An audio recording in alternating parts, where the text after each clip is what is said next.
आणि ते कीर्तन बंद पाडून सप्ते बंद पाडले. बाबा लोकांना प्रश्न विचारले फार मोठे मोठे. मी कीर्तनात नाव घेणार नाही कारण हे व्हायरल होतंय. बैठकीत बसल्यावर सगळ्या बाबांची नावं सांगल. किती मोठे मोठे बाबा आहेत ते. हे फुकट नाही आलं इथपर्यंत. हसावा म्हणता फुकट नाही भरला. अरे जे मूळ आहे ना कृषी विद्यापीठ, कालच विषय झाला की जिथे बिलाड्याप्पा आपले जे तांदूळाच्या साळीच्या इथे इगतपुरीला कामाला होते आणि तिथं बाबांना हा विषय आपले बाबूराव पाटील दादा त्यांच्याकडून मिळाला. बघा पीक तरी कोणतं आहे तांदळाचं. म्हणून बाबा दृष्टांत द्यायचे. साळीला असं चोळलं ना पण त्याला जिवंत पाहिजे, मेलेला नको. फुंकर घालायला आणि ते वरचं टरपल गेलं ना तर ते ब्रह्मदेवाच्या बापाने पेरलं तरी उगवणार नाही. ही भाषा होती माझ्या बाबाची. आहे का आता एक तरी बोलतो का? नाही भाऊ तुमचं लई चांगले, तुमचं स्वतः लई गोड आहे, तुमची भजनी लई छान आहेत, सुंदर आहेत. यांचे सुंदर आणि गोड शब्द ऐकून ऐकून ऐकून दुनिया भुलू राहिली. पण आमची नारी नाही भुलली अशी. म्हणून म्हणलं दुनिया भुलवायचे काम नाही करायचे. मग प्रत्येक बाबाकडे जाऊन हादर लाव. बाबाच्या पाठीमागचे जे भजनी होते ना ते आता आपल्या अनुग्रहित आहेत, माळकरी आहेत, टाळकरी आहेत, कीर्तनकार आहेत, अधिकारी आहेत. त्यांना जाऊन विचारा. ते म्हणायचे ओ बाई बाबा एवढा मोठा कुठं चालले तुम्ही प्रश्न विचारायला. आय बाबा असेल मोठा त्याच्या घरचा, पहिला माझ्या प्रश्नाचं उत्तर दे. आणि हे बोट फार भयानक आहे बरं का. हेच बोट असायचं बाबाच्या पुढे. नाही दिलं एकाही बाबाने उत्तर. असे खोलीत पण घेतलेत बाबा लोक जे आज मंडालेश्वर झालेत 15 लाख रुपये देऊन. मला एक फोन आला होता 15 लाख रुपये देता का ताई मंडालेश्वरची पदी. म्हणलं चुलीत का. आमच्या बाबांनी आम्हाला एवढं मोठं केलंय. एका पण दाढीन जटाने घालायला नाही सांगितलं आम्हाला. हाय असं उभं करत होते बाबा. हाय त्या घरच्या साडीवर उभं करत होते. चल ताई उभी राहा. अरे काय त्या महात्म्याचं किती वर्णन करणार हो. फार कमी पडणार आहे ती. विचारा या घोटी गावातच सप्ताह होता. दोन्ही बाबांचं माझं कीर्तन आमचं प्रत्येक ठिकाणी असायचं तिघांचं.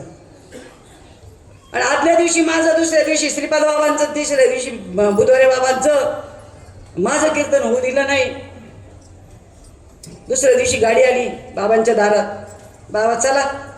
कुठं? म्हणे सप्त्यात कीर्तन आहे ना तुमचं. म्हणे काल कोणाचं होतं? म्हणे त्या ताईंचं. झालं का?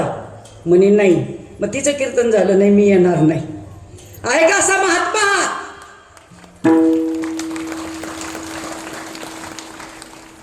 ज्याने माझ्या ताईला येऊ दिलं नाही तिथं मी कीर्तनाला जाणार नाही. इथं म्हणतात उलट त्यांना नका येऊ देऊ, आम्हाला देता रे.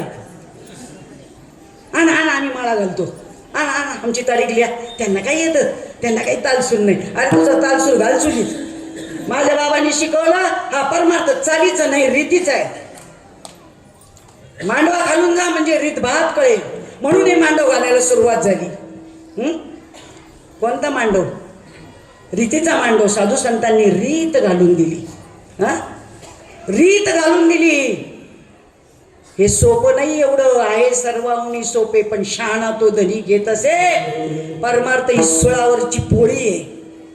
भल्या भल्यांना जमली नाही. ज्ञानी पंडितांना जमली नाही.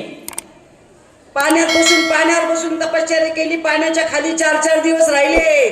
खेकड्यांनी पाय कापून खाल्ले. त्यांना जमलं नाही. हिमालयात गेले, मनके मोडून घेतले, लागण तेवढी तपश्चर्या केली, त्यांना जमलं नाही. 175वा सप्ताह आहे. आमच्या नगर जिल्ह्यात येऊन पहा. साखर सम्राटांचा भाग आहे आमचा. असा भिकारचोड भाग नाहीये. साखर सम्राट असे मोठे मोठे आहेत. तुम्ही जर तिथं आले तर लई चलती होईल तुमची. पण होऊन नाही दिली. अरे फीत कापायला यायचे मेळाव्याला. पण शेवटी 1-2 मेळाव्याला आल्यानंतर कबूल केलं ताई आमची लायकी नाही या मेळाव्याला फीत कापायची. तुमच्यातलाच कोणीतरी माणूस बोलवत जा आणि त्याच्या हातनं फीत कापून घेत जा. त्यांना लायकी कळाली. तुमच्या या ज्ञानाची महती ऐकून त्यांना कळाली पण आपल्याला अजून कळेना. ज्यांनी बाबांना असा हातात हात द्यावा आणि त्यांनी भाषणात सांगावं मला करंट बसला. एवढा करंट आहे या नामामध्ये, पण कळेल तेव्हा ना. आमची बाकीचीच करंट चालली, त्या करंटला काही मर्यादाच राहिली नाही. हा, अरे काय चाललंय तुमचं? साधू संतांनी वासना घालवायला सांगितली आहे. किती भयानक आहे ती वासना. वडाळ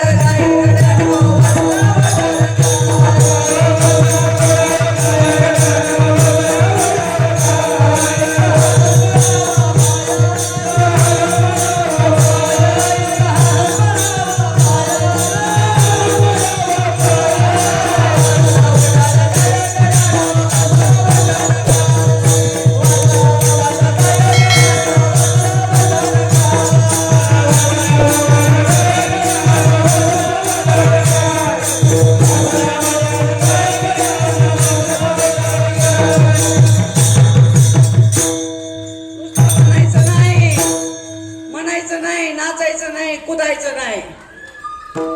हा परमार्थ वासना घालायचा आहे. तुम्ही आधी काय केलं त्याच्याशी काही घेणं नाही. वाल्याचा वाल्मिकी बनवलाय. आधी होता वाघ्या, मग झाला त्याचा येळकोट काही राहीना, आणि पुढं मूळ स्वभाव काही जाईना. आम्ही अभंग म्हणतो साधकांच्या पुढं, अलिंगणे संतांची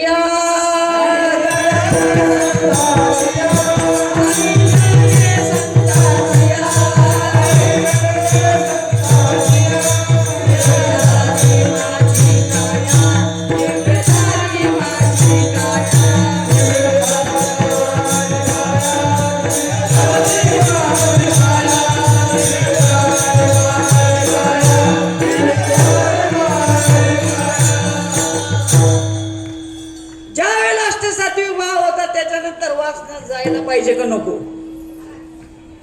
हा, संत चरण रज लागत असं वासनेचे बीज जळवणी जाय, मग राम नामे उपजे आवडी, सुख गडोगडी वाढू लागे. हा, इतके घाणेरडे निरोपण फोन येतात ना, लाज वाटते आपल्या परमार्थातल्या लोकांची. काय लोकांना नाव ठेवता तुम्ही सांगा ना. पहिले आपले सुधरा, आपलेच इतके बिघडलेले आहेत. हा, काय फालतूपणा, काय बावळटपणा. हा, त्यांनी म्हटले अलिंगने संतांची या. संतांना म्हणजे कुणाला? त्या ज्ञानाला अलिंगन द्यायचंय, त्या ज्ञानाचा स्वीकार करायचा आहे. आणि मग माझी दिव्य झाली माझी काया, माझ्या रोम रोमात ते ज्ञान भिनलं. असा त्याचा अर्थ आहे. अधिकार कसा द्यायचा म्हणे कळालं नसेल तुम्हाला, पण मी आज कानावर घालते. असं नाकाला नाक लावायचं, कान उघडे ठेवून ऐका. काय कळवायची भाषा लई परखड वाटते तुम्हाला. हाय का लक्ष महाराष्ट्राकडं? एकाचही नाहीये, जा एकाचही नाहीये. फोन मला येतात त्यामुळे मला सगळं माहिती बाहेर काय चाललंय ते. नाकाला नाक लावायचं, प्रबोधाचं नामस्मरण करायचं, आणि मग तो अधिकार तुमच्या बापाने सांगितला का श्रीपाद बाबांनी असा? आणि कोणाला सांगितलं असेल तर मला भेटा कीर्तन झाल्यावर. हे फालतू धंदे, अरे चाट बाबा. एकदा ह्याच्याशी भांडण करायचं, एकदा त्याच्याशी करायचं, ह्याच्याशी एकदा मेळावा करायचा, त्याच्याशी एकदा मेळावा करायचा, याला हाकलून द्यायचं, मग त्याला हाकलून द्यायचं. काय गेलं तुमच्यातलं द्वैत? काय शिकले तुम्ही अद्वैत सिद्धांत? काय शिकले बाबाचा परमार्थ? कशाची पुण्यतिथी करता तुम्ही? कशाची पुण्यतिथी करता? अद्वैत सिद्धांताची करता का कोणाची करता? बरेच टक्के मला विचारतात, म्हणे तिथं घोटीमध्ये 2 मांडव झाले म्हणून आम्ही येत नाही. म्हणलं बरं झालं, घरीच बस, घरीच बस म्हणलं. 2 मांडव झाले, त्याला आम्ही काय करायचं म्हणलं. एक व्यक्तिनिष्ठ आहे आणि एक तत्वनिष्ठ आहे. शब्द नीट ऐकून घ्या, रेकॉर्ड करून घेतले तरी चालतील. एक व्यक्तिनिष्ठ आहे आणि एक तत्वनिष्ठ आहे. मग तुमचा परमार्थ व्यक्तिनिष्ठ आहे का तत्वनिष्ठ आहे? बोला मोठ्यानी. कोणत्या मांडवात जायला पाहिजे? मग कशाला विचारता आम्हाला प्रश्न? व्यक्तिनिष्ठाच्या जायचं का तत्वनिष्ठाच्या जायचं? हा, अरे संतांची आप्त नव्हती ते संत जा. कधीच विचार केला नाही 10 वर्षामध्ये, कधीच कौतुक सांगितलं नाही संसाराचं. हा, अरे घरावर तुळशी पत्र ठेवून दारोदार फिरले, तुमच्या आमच्यासाठी सगळा त्याग पत्करला. नाही ती अंतःकरणातील गोष्ट तुमच्या पुढे उघडी केली, काय राहिलं सांगायचं सांगा. भगवंत सांगतात जे माझ्या आईला सांगितलं नाही, वडिलांना सांगितलं नाही, भाऊ बलराम याला सांगितलं नाही, आणि ते तुमच्या आमच्याजवळ सांगितलं हो. हां, पण एकांतात घेऊन सांगितलं. हां, मग एकांताचा अर्थ कळला का? गुरु तुम्हाला एकांतात नेतात. शंकराने पण पार्वतीला एकांतात नेलं. एकांतात म्हणजे जिथं जनसमुदाय नाहीये, ते कोणीच ऐकलं नाही पाहिजे, कोणाच्या कानावर गेलं नाही पाहिजे, कारण त्याचा विपर्यास होईल. त्याचा विपर्यास सुद्धा भयंकर आहे. माझ्या मोबाईलमध्ये सगळे रेकॉर्डिंग आहे, तुम्ही केव्हाही मागू शकता ना ऐकू शकता.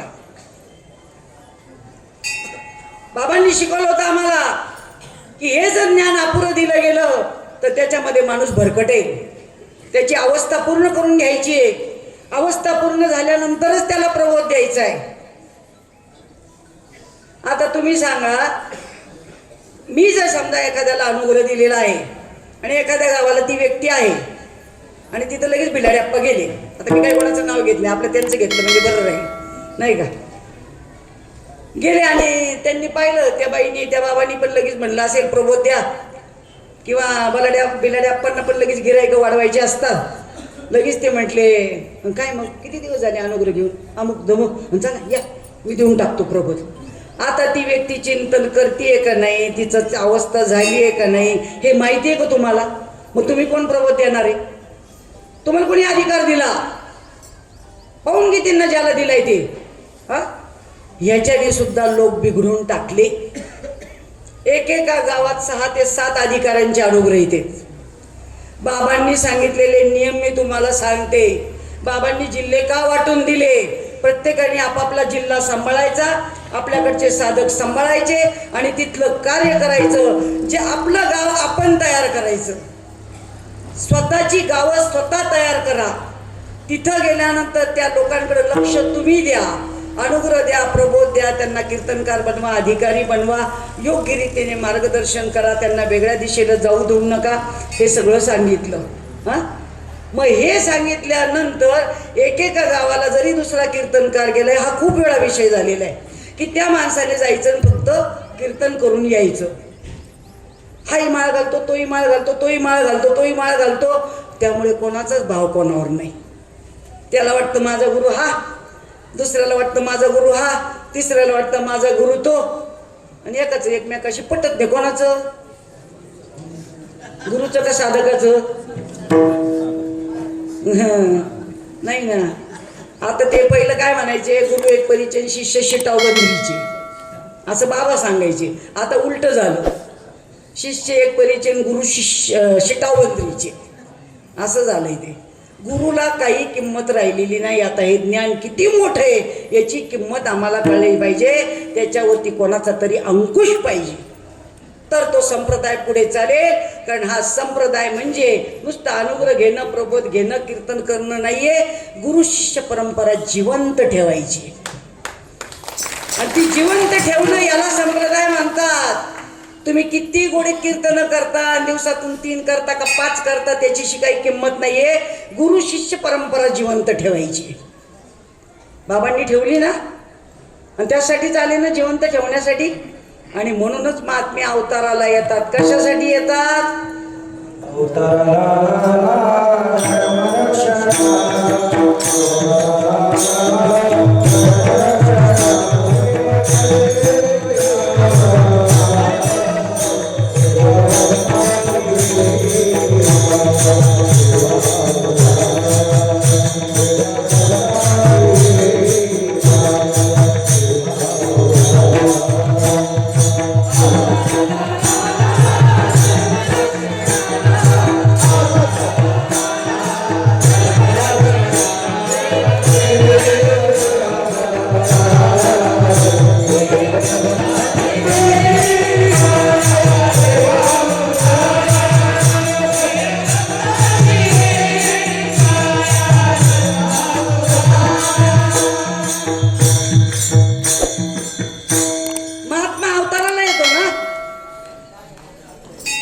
प्रपंच करण्यासाठी नाही, दुकानदारी करण्यासाठी नाही. मग ज्या महात्म्याला अवतार घ्यावा लागला कशासाठी? तर तुमचा आमचा उद्धार करण्यासाठी. पण ज्यांनी ओळखलं त्यांनीच ओळखलं बरं का. नाही ओळखू शकत सगळे. वर्णन सगळेच करतात, वर्णनाने पोट भरणार नाही.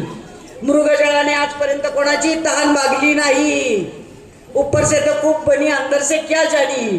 फक्त इथं आलं की बाबा असे होते, बाबा तसे होते, बाबा अमुक, बाबा धमुक, श्रीपाद बाबा की जय, श्रीपाद बाबाचा मुखडा, नाही का. वा वा वा वा, काय चालू राहतं अगदी, नाही का. विसरू नको साधका बाबा बाबा, लय रंग देऊन. हा, तिकडे काय चाललंय पाहिलंय का कोणी जाऊन. हा, श्रीपाद बाबा की जय म्हणायला सुद्धा वेळ नाही आम्हाला, नाही वेळ. कारण तारीख मिळाली पाहिजे ना हो. आणि तारीख नाही मिळाली तर आमचा संसार उघडा पडल्यावर काही तुम्ही येणार आहेत का. तुमचा संसार थाटण्यासाठी अनुग्रह घ्यायला आले तुम्ही. प्रांजळपणे या प्रश्नाचं उत्तर सगळ्यांनी आपल्या मनावर विचारायचं आणि शोधायचंय की आपण ज्या वेळेला सद्गुरूंची शरणागती करायला गेलो, कोणत्याही बाबाकडे जा. आता आमच्या काळात बाबा होते म्हणून गोष्ट वेगळी, पण तुम्ही ज्या महात्म्याकडे गेलात अनुग्रह घ्यायला, तो अनुग्रह कोणत्या कारणासाठी घेतला तुम्ही. ते जे कीर्तनामध्ये वर्णन ऐकलं म्हणूनच घेतला ना, की जन्म मरणाचा फेरा टळतो, मुक्ती मिळती, मोक्ष मिळतो, कोणाची दारू सुटती, प्रपंच चांगला होतो, नाही का, पगार वाढतो, प्रमोशन मिळतो. बरेच लोक म्हणतात नाही का, त्याच्याने मग चांगलं होतं म्हणून आम्ही अनुग्रह घेतला. काही काही लोकांना तर कारणही सांगता येत नाही कशासाठी. माळ कशासाठी घातली ती माहीत नाही, कोणाकडून घातली गुरुचं नावही माहीत नाही. ते कुठेतरी आळंदीला गेलतो आणि तिथं कुठंतरी बाबा होता आणि त्याच्याकडनं माळ घालून घेतली. अरे पहिल्या गुरुची खानदान विचार ना. पाणी पिना छान के गुरु करना पहिचान के. एक तीर्थपणीची पोरगी बघायला जातात तर तिची वंशावळ विचारतात, ती कुठली आहे, काय आहे, तिचा मामा कुठला, काका कुठला. हा, इथं नको तुम्हाला खानदान माहिती आहे. किती जणांचा संप्रदाय तोंडपाठे सांगा. सगळे चेक केले. संप्रदाय लगेच माहीत व्हायला पाहिजे साधकाला आम्ही कोणत्या संप्रदायाचे आहोत. ते म्हणतात आम्ही आनंद संप्रदायाचे. हा, आणि म्हणून कालपासून हा दोनदा तीनदा विषय ऐकला. माझ्या श्रीपाद बाबांनी 10 वर्षामध्ये एकदाही आनंद संप्रदाय हा शब्द उच्चारला नाही. आणि आम्हालाही माहीत नव्हता, आम्हालाही माहीत नव्हता. ते कुठून लोन आलं ते काही माहीत नाही. आणि आम्हाला आजपर्यंत तारीख घेताना मला तरी 40 वर्षामध्ये आजपर्यंत कोणी विचारलं नाही की ताई तुम्ही कोणत्या संप्रदायाचे. काय घेणंय, कीर्तन ऐकायचं पटलं तर तो माळ घालायला येणार, अनुग्रह घेणार, त्याची अवस्था होणार, सगळं पुढचं कार्य होणार. हा, त्याला विषय तर पटला पाहिजे ना. मग विषय सांगायचं काम कोणाचंही.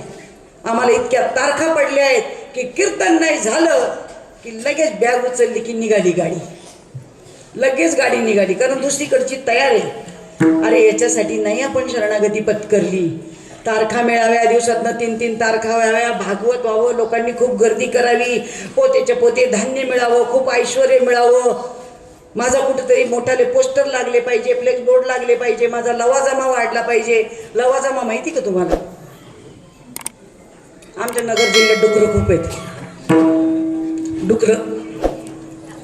पण ती एक जर डुकरीन व्याली ना, तिला किती होतात माहिती का एका वेळेला. किती होतात. बरं झालं तुम्हीच सांगत जा उत्तर. असे पुढं 4, इकडं 4, इकडं 4, असे तुरुतुरू तुरुतुरू टुकटुकू टुकटुकू चालतात. असा बाबा चालतो, असा बाबा ऐटीत चालले ते पिलावळ, पुढं 4 मागं 4. कशाला ती खानदान जपायची. हाय का एक तरी कामाचं. एक बी कामाचं नाही. जा, एक बी कामाचं नाही की जे निदान श्रीपाद बाबाच्या संप्रदायाला पुढं काहीतरी करल. नाहीये जा. अरे बोलते मगर करते नाही, मुंह के बडे लबाड, साठळे थे. कशाला बसले तिकडं काय काय उद्योग करत. ज्या बाबांनी जन्माला घातला तिथे यायला नको का. यायला नको तिथं. हा, पोरांना दिलं पाठवून, जा तुम्ही लग्न लावा, हजेरी लावा, मी जातो तिकडं. हा, अरे तुमचं काय एवढं कल्याण झालंय, पुण्यतिथ्या करून तरी पाहिलं ना. अजून तुमच्यातलंच गेलं नाही. जेव्हा जाईल ना तेव्हा ते निदर्शनास येईल आणि मग समजेल की तुमची लेवल पातळी बदलली म्हणून.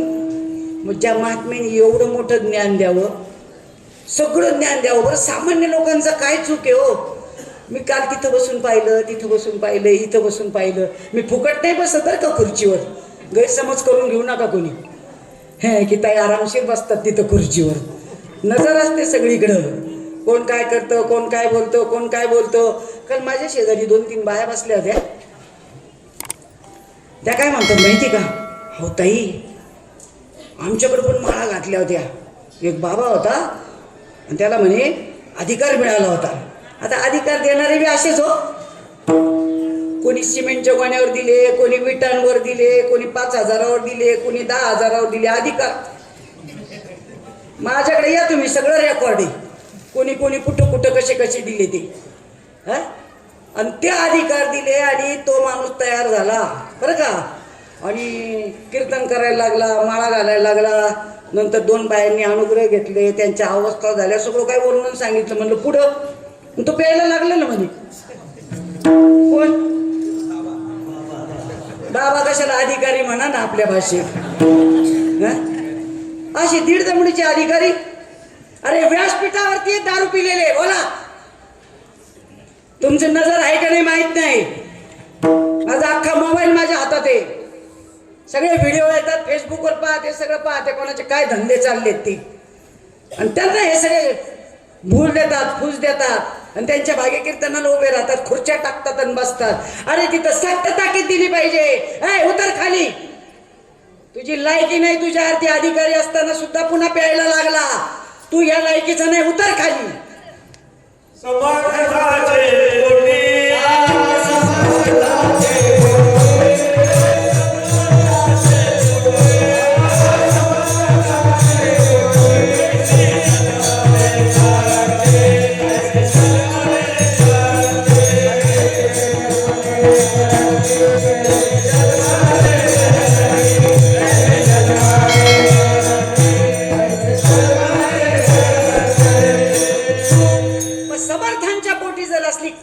जन्माला येत असेल पिलावळ आणि गावचे लोक पाहून घेतात, साधक पाहून घेतात. अरे जरा मोठ्यांपर्यंत निरोप पोचवा ना, फोन करा धडाधड की आमच्या गावात आम्ही असं पाहिलंय म्हणून. काय करता येईल काय, एकटंच पाहावं का तिला 4 डोळे म्हणून. असली खानदान आणि हे अधिकारी मनानी झालेले. आणि म्हणून कालचा जो तुम्ही हे टाकलं ना, याच्यावरती जाहीर केलं ते फार चांगलं केलं. आम्हाला पहिला तुमचा अनुग्रह दाखवा, प्रबोध दाखवा आणि अधिकार कोणी दिला ते सांगा. हे जोपर्यंत तुम्ही चेक करत नाही तोपर्यंत संप्रदाय चांगला वाढणार नाही. घाण झाली तयार, घाण. एकेका गावात 25 अधिकारी, हा त्याचं धुवायला आणि तो त्याचं धुवायला, कोणाचं स्वच्छ व्हायला. एकेर बाबांचं दृष्टांत सांगायचे आम्हाला श्रीपाद बाबा, हे एकमेकाचे दूध बसले, स्वतःचं घाण तसंच. 25 अधिकारी, कोणी कोणाला अनुग्रह द्यावा आणि कोणी काय करावं सांगा ना. सामान्य जनतेने काय करायचं, त्यांचा फैसला कोण करणार. त्यांना काय कळतं, ते बिचारे जातात, माळ घालतात, शरणागती पत्करतात, ते सांगतील तसं ऐकतात. बाबाच्या म्हणले जाकीटाच्या खिशात पैसे घाल, लगेच बिचारे घालतात. बाबा म्हणलं दूध प्यायचं, लगे बाबाला दूध देतात नाही का. आज मस्तपैकी भाजी करा म्हणले की लगे करतात, आज ताई भजे करा म्हणले की लगे भजे करतात. बाबाचं सगळं ऐकतात, पण ज्या बाबाने जे सांगितलंय ते कोणीच ऐकत नाही, कोणीच ऐकत नाही. त्या बाबाने एकच सांगितलं, जीव शिवाचं ऐक्य, आणि ते ह्या जीवाला पटत नाही. ह्या जीवाला पटत नाही, ते पटून द्यायचंय पुन्हा पुन्हा पुन्हा पुन्हा. अरे बाबा तू देह नाहीयेस, मी देह म्हणता कोटी ब्रह्महत्येचं पातक घडतंय आणि म्हणून त्याला पुन्हा पुन्हा ठिकाणावर आणायचंय आणि त्याला नामस्मरणाचा चाळा लावायचाय. आणि तो चाळा लावण्यासाठी अधिकाऱ्याने पुन्हा पुन्हा जाऊन त्यांना भेटलं पाहिजे, सत्संग केला पाहिजे. व्यासपीठाची गरज नाही, माईकची गरज नाही, नारळाची गरज नाही, पैशाची गरज नाही, चहाची सुद्धा गरज नाही. अरे त्या काळामध्ये जर तुम्हाला किती वर्णन सांगितलं तर कमी पडेल हो. तुम्ही सांगा पहिल्यांदा खानदेश का घडला असेल. आमचे महात्मे होते तिकडे, ती गोष्ट तर सोडून द्या, त्यांनी त्या गावांना नेलं, बाबांना म्हणून घडलं. पण त्याचं कारण काय आहे की जसं रामाच्या काळात वानरं होती, कृष्णाच्या काळात गाई वासरं होती नाही का, तसेच ते होते आणि त्यांचा उद्धार श्रीपाद बाबाकडूनच व्हायचा होता. ते भले भोळे बाबडे का असाना, 4 दिवस अंगाला पाणी का नसाना, त्यांच्या घरात खायला अन्न का नसाना, पण उद्धार मात्र श्रीपाद बाबाकडनं व्हायचा होता. आणि वारी खानदेशात जाईल. कुठं फिरले नाही बाबा. माझा रजिस्टर दाखवील, प्रत्येक गावाचं नाव दाखवील, माझ्याकडे सगळे लेखी पुरावे. तुमच्याकडे आहेत की नाही मला माहीत नाही. कार्यक्रमाच्या पत्रिका आणि रजिस्टर एवढ्या गावांना बाबा फिरलो. आता कसं झालंय, रान तयारी. फक्त बकऱ्या सोडून द्यायच्या, चालू द्या. अरे पण ते हिरवं खायला ते कोणी केलं याचं काय आहे का? मुळालाच विसरून गेलेत ना. मुळालाच विसरून गेले. आणि आता दुसरं देऊ राहिलेत, रंगीत गोगल घातलाय. दृष्टांत माहित असेल सगळ्यांना. एक घोडांना एक जणांनी खरेदी करून चांगलं म्हणे शर्यतीत लावायचं. शर्यतीतले घोडे कसे पाहिजे तुम्ही विचार करा. हे असे नाही लागत. बाबा म्हणायची युद्धावर गेले रणांगणावरती, सगळ्यांच्या हातात बंदुकी दिल्या. बंदुकी सगळ्या भरलेल्या बरं का, लोडेड बंदुकी सगळ्या लोडेड. फक्त असं करायचं होतं. पण ते नेमकं रणावरती गेल्यानंतर एकाने बंदुकीचं वाढलं नाही. ते म्हणे का एवढं सगळं समोरानं तुम्ही बंदुकीचं खटका नाही उडवला म्हणे. ती एक जण होता त्याच्यात, तो सज्जन म्हणला, भाऊ दादा हे नुसते वरती आंगडे टोपडे घातलेले आहेत म्हणे, आणि यांच्या अंगात हातात पिस्तुली दिले आहेत आणि भरलेले आहेत म्हणे, पण हे कोण आहेत माहिती का? टोल नाका. रुपये देता का नाही तुम्ही? मला तर एक जणांनी सांगितलं त्यांना द्यायचा रुपये आणि परत मागायचा, लई इस्टेट वाढती म्हणे. मी तर प्रत्येक टोल नाक्यावर द्यायला सुरुवात केली आता, कारण आपण आता श्रीमंत व्हायचंय ना. हा बाप भेटला ते तर झालंच म्हणा, पण असे भेटले म्हणजे जरा बरं होईल ना. प्रत्येकाला देते मी. तो गाडी थांबवतो म्हणलं की द्यायचं 1 रुपया, त्याला म्हणायचं परत दे. उधारी नाही रोखी नाही. मग असे म्हणून चालते कसे पाहिजे? अरे त्या महात्म्यानी कसे घडवले? दंड मांड्यात थोपटून बाबाचं कीर्तन असायचं. कोण माईचा लाल असेल त्यांनी समोर या. किती जणांची भाषा आहे आज? सगळे पुरुष आहेत, मीच फक्त बांगड्या घातलेत. किती जणांची भाषा आहे आज?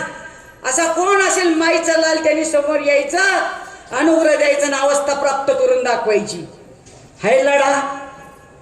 मग तो लढा ज्या दिवशी तुम्ही देताल आणि सगळे एकत्र होतील तेव्हा खरी पुण्यतिथी, तेव्हा तुमच्या बाबाला समाधान लागेल.